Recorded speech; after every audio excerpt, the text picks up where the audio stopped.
Boa tarde, Deus abençoe, seja bem-vindo, seja bem-vinda, né? Em nome de Jesus Cristo, domingo, iniciando mais uma semana, amém?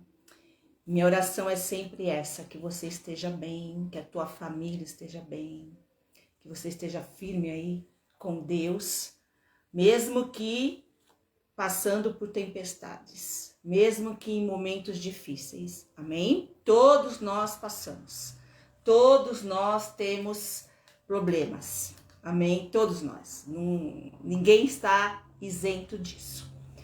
Mas a diferença é você ter a palavra de Deus no teu coração, acreditar nela e continuar.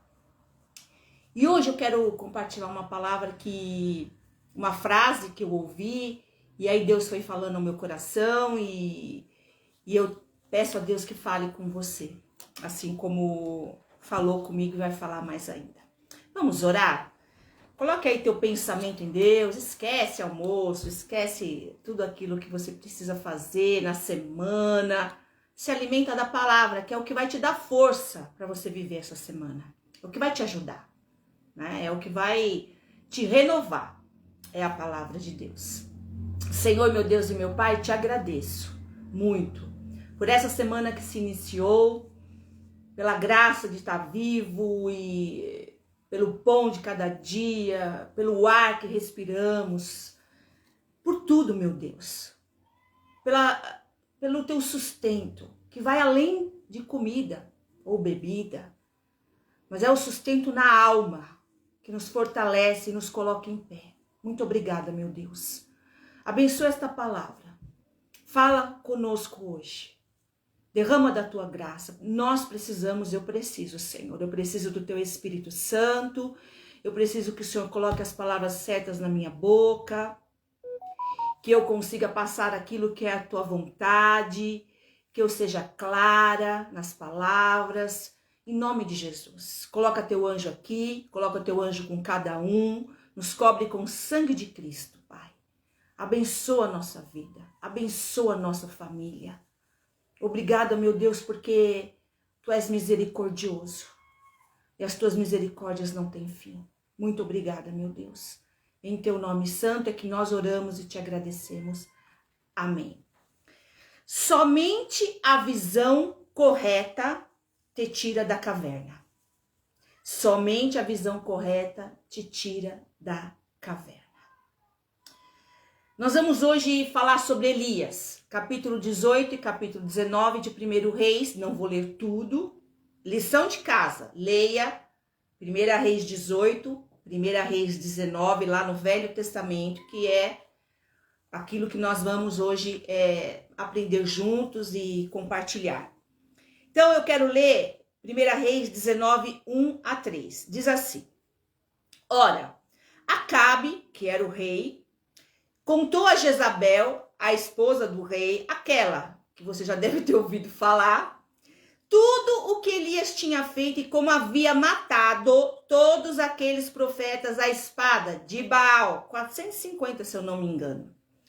Por isso Jezabel mandou um mensageiro a Elias para dizer-lhe que os deuses, letra minúscula aí, né, me castiguem com todo o rigor, caso amanhã, nesta hora, eu não faça com a sua vida, Elias.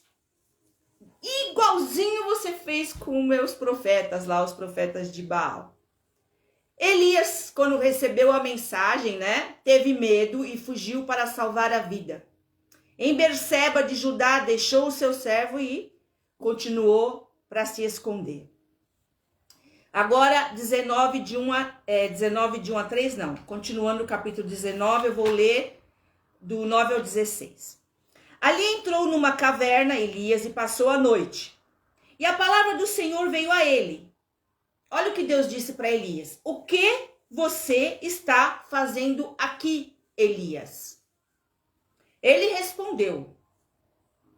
Em vez de ele falar, tô com medo, tive medo. Não. É assim, quando a gente tá com medo, a gente inventa um monte de coisa, acha um monte de coisa para se desculpar, né? Ele respondeu, tenho sido muito zeloso pelo Senhor. Verdade, Elias foi um profeta maravilhoso. Os israelitas rejeitaram a tua aliança. O povo tinha se afastado de Deus.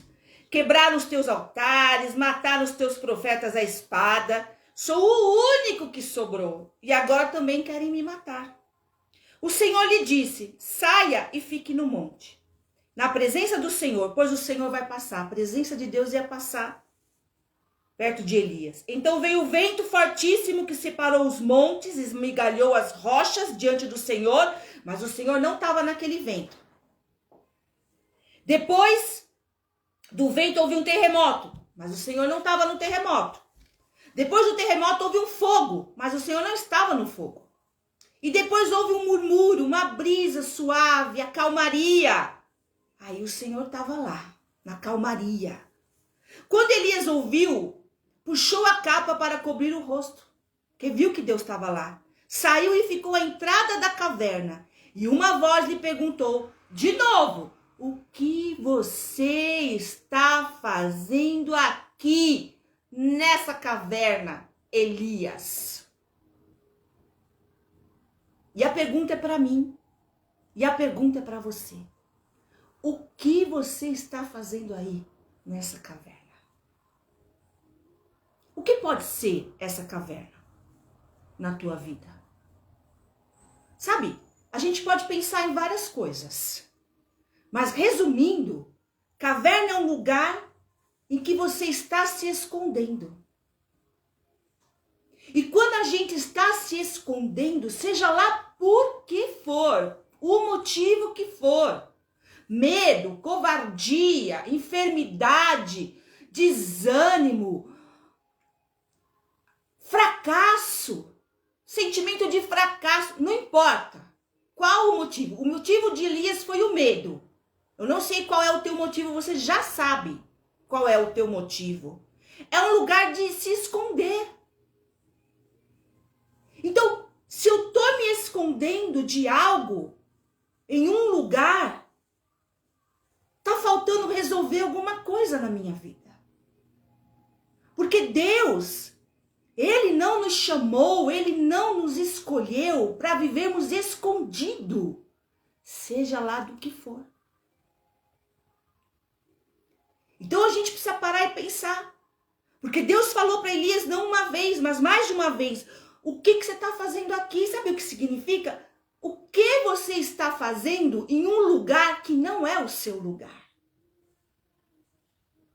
Talvez você esteja aí num emprego que está acabando com você. Saia. Não tenha medo. Outra porta vai se abrir. Eu passei por isso. Então, talvez você esteja aí num relacionamento em que você não é respeitado, respeitada, você não a pessoa não te admira, te trata mal, faz piadinhas. Meu Deus, não é o teu lugar. Então, se não é o meu lugar, o que é que eu estou fazendo aqui? Ali. Então continua assim, olha. Ele responde de novo, eu tenho sido zeloso. Deus sabe que ele era zeloso, que ele era um servo de Deus. Os israelitas rejeitaram a aliança, não seguiam a Deus, não quebraram altares. Deus sabia de tudo isso. Ele não precisava repetir tudo isso. E ele diz assim, sou o único que sobrou e agora estão tentando me matar. Você não é o único. Você tem uma família de Deus. Em primeiro lugar, você tem Deus na tua vida. Você tem Jesus Cristo, Espírito Santo. E se você não tem, trate de ter. Trate de entregar a tua vida para Ele. Então, aquele sentimento, sabe, de abandono, que é o inferno que traz na nossa vida. Meu querido, minha querida, você não está abandonado. Você não é abandonado. Diga, eu não sou abandonado. Deus me ama. Você pode estar passando uma fase difícil. E essa fase é um teste. Você vai ficar aí dentro da caverna? Ou você vai sair e acreditar em Deus? Você não tem uma visão de vida? Você não tem aí um propósito maior na tua vida, e visão não é objetivo, porque o objetivo muda. Hoje você tem um objetivo, amanhã você pode ter outro, você pode mudar, não quero mais, vou fazer diferente. Objetivos mudam, visão não. Visão não muda. Então, o Senhor respondeu, olha o que Deus disse para Elias: volte pelo caminho de onde você veio. Nem era para ter saído de lá. E vá para o deserto de Damasco. Chegando lá, o que o profeta fazia? Além de trazer a palavra, revelar a palavra, levar o povo a Deus, corrigir o povo, ele ungia os futuros reis, profetas. Então, assim, não adianta você falar assim, ó, fulano é rei, vai ser rei. Não, não, precisa dar unção do óleo caindo na cabeça daquela pessoa, ser ungida por uma autoridade espiritual, que naquela época era o profeta Elias, para aquilo acontecer. Então Deus falou assim, volta pelo caminho por onde você veio, vá e tome a tua posição. Por que você saiu da tua posição? Sair da nossa posição espiritual é retrocesso, é andar para trás. Unja, olha o que ele fala, unja Jeú, filho de Nissi, como rei de Israel, o novo rei. Unja Azael como rei da Síria, novo rei da Síria. E Eliseu, filho de Safate, de Abel-Meolá, para suceder a você, Elias, como profeta. Para substituir Elias, que estava terminando. Então assim, tinha muita coisa para fazer e que só ele podia fazer. Então, por um medo, por uma notícia, por Jezabel ter mandado, ele se escondeu. E olha, se você parar para pensar, ele era ungido, ele era separado, havia uma visão na vida dele maior que a própria vida, porque visão é isso, visão é maior do que a nossa própria vida. É maior do que sentimentos, emoção, família, trabalho, corpo, qualquer tipo de relacionamento. Você continua. Às vezes não dá certo alguma coisa, às vezes você perde o emprego, às vezes você passa por uma enfermidade, às vezes você tá assim, sei lá, um sentimento de fracasso, ou alguma coisa não tá dando certo, a visão continua. Você continua a fazer aquilo para que Deus te chamou. E a visão, ela só não se perde quando ela tá alinhada com Deus, porque é Ele que sustenta. Se não está alinhada com Deus, não é visão, é objetivo, é desejo, é um plano de vida. Quando falamos em visão, falamos em chamado de Deus, falamos em vida espiritual, falamos em princípios bíblicos. Então, Elias tinha acabado de passar uma experiência sem palavras. Eu vou ler um pouco, mas você vai ler lá em 1 Reis 18. Elias tinha se dirigido ao povo antes dele receber a mensagem de Jezabel, e foi por isso que aconteceu aqui, que eu vou ler, que ele recebeu aquela mensagem. E ele diz assim, Elias, até quando vocês vão oscilar entre duas opiniões? Se o Senhor é Deus, sigam-no. Mas se é Baal, que era o Deus que era cultuado naquela época, uma entidade maligna que dominava tudo, inclusive Jezabel, sigam-no. E o povo, porém, nada respondeu. Disse então Elias, eu sou o único que restou dos profetas do Senhor. Mas Baal tem 450 profetas, todos sustentados lá por Jezabel. Tragam 2 novilhos, ia fazer uma oferenda. Cada um escolhe o seu, vai cortar, vai preparar e etc. Aquele que for queimado e que descer fogo do céu, esse é Deus. Então, Baal lá, o povo do Baal escolheu um, cortou, pôs na lenha, mas não acenderam fogo, não podia acender. E Elias preparou o dele. Então, vocês invoquem o nome do seu Deus. O deles era Baal.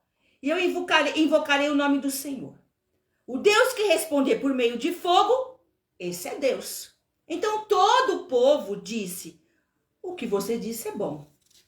Então, passaram a gritar, aí O time lá dos 450 profetas de Baal fizeram lá, colocaram o novilho, puseram a lenha e começaram a clamar, a chorar, a se cortar e a ficarem aí possuídos do mal, para ver se Baal punha fogo na madeira. Então passaram a gritar ainda mais alto e a ferir-se com espadas e lanças, de acordo com o costume deles, até sangrarem. Passou do meio-dia e eles continuavam profetizando em transe, né? Você vê que é uma coisa bem maligna, até a hora do sacrifício da tarde, mas não houve resposta alguma. Ninguém respondeu, ninguém deu atenção. Então Elias disse ao povo: aproxime-se de mim. O povo aproximou-se e Elias reparou o altar do Senhor que estava em ruínas. Olha, isso significa reparar o altar que estava em ruínas, porque não havia mais comunhão. Eles não obedeciam mais a Deus. Eles não respeitavam mais a lei do Senhor. E assim, trazendo para hoje, é quando a gente deixa de orar, de ler a Bíblia, de estar na casa do Senhor, de compartilhar, você acaba a sua comunhão com Deus, o seu altar, que é aqui dentro, espiritual, começa a ficar quebrado. É muito importante isso. Eu sei que existem fases da vida que a gente quer se esconder, mas quem se esconde está enterrando a sua visão espiritual. Não faça isso. Então, ele restaurou, colocou 12 pedras que representavam cada tribo de Israel, reconstruiu lá o altar, ele fez fazer uma valeta em volta do altar e mandou jogar água, mais de 3 vezes, acho que eram 3 vezes água sobre a lenha, e derramou água sobre o sacrifício, sobre a lenha, estava tudo molhado. Ó. Aí, fizeram 3 vezes. A água escorria do altar, versículo 35, chegando a encher a valeta. À hora do sacrifício, o profeta Elias colocou-se à frente e orou. O Senhor Deus de Abraão, de Isaque e de Israel, que hoje fique conhecido que tu és Deus em Israel e que eu sou teu servo. E que fiz todas essas coisas por ordem tua. Responde-me, ó Senhor, responde-me, para que este povo saiba que tu, ó Senhor, é Deus, e que fazes o coração deles voltar para ti. Então o fogo do Senhor caiu e queimou, lá do céu, hein? Completamente aquele holocausto, aquele animal, a lenha, as pedras, o chão, e também secou totalmente a água da valeta. Quando o povo viu isso, todos caíram de joelhos prostrados e gritaram: o Senhor é Deus, o Senhor é Deus. Então Elias ordenou: prendam os profetas de Baal, não deixem. E todos aqueles 450 profetas foram mortos. A visão te faz acreditar no inacreditável. Então, ele acreditou que Deus ia responder com fogo, porque ele tinha uma visão correta, ele tinha uma vida com Deus, ele era o profeta, ele andava com Deus. A visão te mantém, a visão te faz acreditar no impossível. A visão, ela mantém o foco. Então, em nenhum momento ele tirou o foco de tudo o que estava acontecendo. A visão, ela nos dá forças, sabedoria, entendimento, para você não se distrair com as pequenas coisas que estão acontecendo. Você sabe para que você veio nesse mundo. Você veio para esse mundo para servir a Deus, para ter uma aliança com Deus, para andar com Deus, a despeito de homens, a despeito de religião. Amém? A visão, ela te sustenta. Porque se você ler o texto inteiro, houve um momento que ele foi sustentado, recebeu alimento, água, caminhou 40 dias e chegou na caverna. Então, a visão te sustenta, e não vou falar só de corpo físico, mas de alma, de espírito, de força, que mesmo que a tua cabeça está 1 milhão, você está levantando, está realizando, você não pode ficar na caverna. A visão é a única coisa que te tira da caverna. É saber para que você existe. Quando uma pessoa não tem visão, ela tem uma vida tão infeliz. Ela busca 1 milhão de coisas. Ela busca se realizar em várias coisas e não consegue. E nunca está em paz e nunca satisfeita. Por quê? Porque não tem uma visão correta. Às vezes eu olho assim e vejo algumas coisas e eu penso, meu Deus, essa pessoa só sobrevive. Ela não vive. Então tá a hora de alinhar essa visão com Deus. Você tá nessa caverna, sai dessa caverna, vai viver para Deus, vai fazer algo para Deus. Vai levar alívio. Sabe? Pede para ele transformar o teu caráter, curar a tua alma. Para de jogar a tua vida fora, porque a vida passa. Você não vai ser novo para sempre. E sabe, não importa a idade, é sempre tempo de alinhar a visão com Deus. É sempre. Sabe, ter a visão correta não significa que a gente não vai ter medo. Elias teve medo de Jezabel e se escondeu naquela caverna. Ele tinha a visão correta e foi por causa da visão correta que ele saiu da caverna. Então haverão dias de medo. Haverão dias de dificuldades. Claro, é claro. Mas não vai te segurar na caverna se você tiver a visão correta. A visão te mostra que ainda há muitas coisas para realizar. Satanás quer que você permaneça na caverna porque ele não quer que você realize. Ele não quer que você faça as coisas para Deus. Ele quer te manter inerte, imobilizado, sem frutos. Sabe? Para de esperar as pessoas para dar frutos. Eu só vou dar frutos se isso... Não. Se isso acontecer, se eu estiver em tal lugar, dê fruto aonde você estiver. Faça o bem aonde você estiver. Compartilhe de Deus. Outro dia eu estava acho que era no ônibus. A pessoa estava chorando, fui lá e falei, e orei, conversei. Outro dia foi não sei aonde também. Fui lá, falei, era no hospital, a pessoa também estava doente, fui lá, orei, conversei. Aonde você estiver, faça o bem, ore, leve alívio, leve uma palavra de Deus, não de julgamento, não de apontar o dedo, não de condenação, em nome de Jesus. E outra coisa, quando a gente tem a visão correta, a gente não fica esperando elogio de ninguém, ou reconhecimento de homens, misericórdia. Sai dessa. A pior coisa que tem é você esperar reconhecimento humano. Quem tem que te reconhecer é Deus. Quem é aquele que te deu a visão correta e te dá e te dá força e te faz enxergar o que você não enxerga ainda? É Deus. Não são seres humanos. Amém? Permanecer na caverna é não ter visão. Todos nós temos uma visão, mas só se sustenta se essa visão estiver alinhada com Deus e com a palavra dele. Amém? Quem tem a visão nunca dá ouvidos ao diabo. Aquela voz, aquela mensagem de Jezabel era a mensagem do diabo. Não tenha dúvida. Então o diabo, ele sempre vai trazer medo, confusão. O diabo sempre vai falar assim, você não consegue, você não tem jeito, você fracassou, ninguém te valoriza. Ixi. Se um pensamento, não é minha essa frase, tá? É de uma serva de Deus, outra serva de Deus. Se um pensamento não te traz esperança, ele não é de Deus. Amém? Em nome de Jesus, saia dessa caverna. Alinhe-se com a visão que Deus já tem para a tua vida. Quebra ciclos viciantes que só te levam para a frustração.